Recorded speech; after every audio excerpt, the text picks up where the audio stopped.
Buongiorno, saluto le istituzioni, buongiorno al Presidente del Consiglio Sergio Anastasi, grazie per essere venuto, buongiorno Assessore Lombardo Viviana, Assessore Sfoto, buongiorno a tutti i consiglieri, buongiorno ai cittadini del secondo municipio, un saluto anche agli sponsor che hanno permesso questa manifestazione.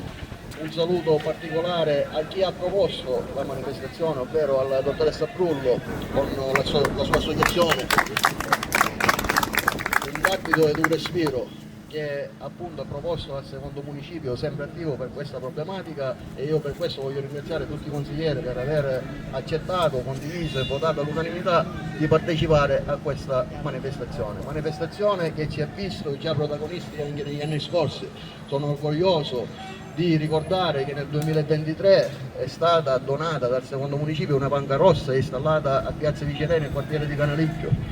L'anno scorso abbiamo partecipato invece nel quartiere di Picanello con un'altra associazione, una cooperativa sociale, insieme ai bambini del GAG, del centro aggregativo di Picanello. È stato realizzato un murales con i simboli contro ogni tipo di violenza, e anche lì è stata pitturata una panca rossa a Piazza Santa Maria della Guardia. Oggi ci vediamo qui riuniti nel quartiere di Barriera per lasciare questo segno indelebile anche nel nostro quartiere di Barriera.